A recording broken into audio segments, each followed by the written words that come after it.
Nani for 4 years ngayon, isa na sa OFW na napauwi sa Pilipinas for good. So hi, Sunshine! Ngalan pa lang, nagsashine na talaga kasi sobrang gumanda ang buhay niya because of this business. So pakilala ka naman sa mga OFW na nanonood. Hi kabayan! I am Sunshine Librando na dating OFW nani sa bansang Dubai. Working for 4 years. Sobrang sipag, gumigising ng maaga, naglalaba, nagluluto, nagbabantay ng 2 kids. But sa 4 years na yun, I can say talaga na walang nangyayaring massive change, na walang naiipon. Grabe. Pero alam ko na may naipon ka. Resibo?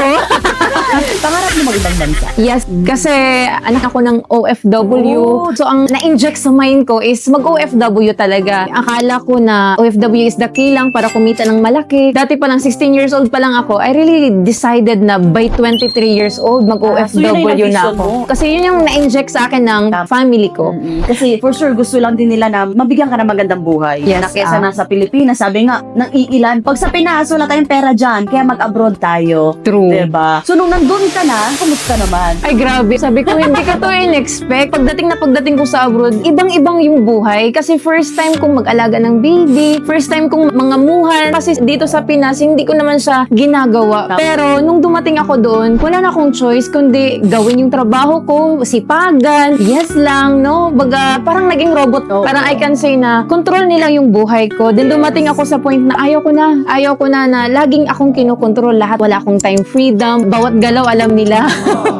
Kaya I really decided, no, nagpray talaga ako ng opportunity na, Lord, bigyan niyo ako ng opportunity na pwedeng magbago yung life ko. And I found this opportunity through online. Hindi ko kakilala na nag-share sa akin sa business. And nung na-present niya sa akin yung business, alam mo, doon ako na-awaken na I need to do business. Doon ko na yung kaibahan ng liability at asset na dapat pala yung pera na pinaghirapan ko is dapat malagay ko siya into asset para mag-generate siya ng more income. Kaya ganun yung naging journey ko. Yung parang meaning, para sa pangarap, kaya mong sumugal. Totoo. Para sa pangarap, Yes. kaya mong sumugal. Yes. So this time, sumugal ka din na mag-join ka dito kasi again, para sa pangarap mo na makauwi ka sa Pilipinas for good. Yes. So right now, na you're doing the business, magkano ang biggest income na kinita mo sa isang buwan? Last month, I earned 110,600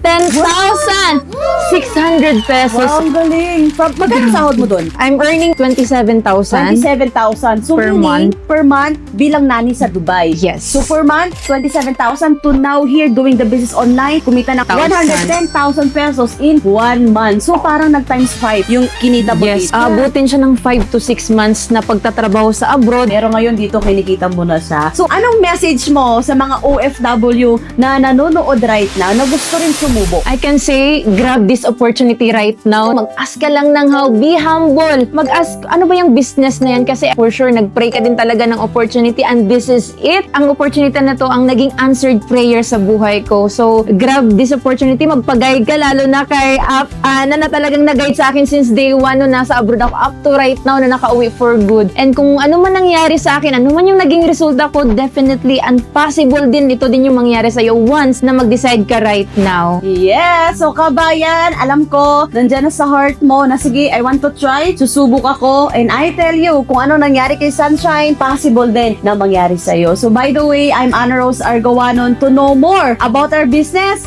message this page now.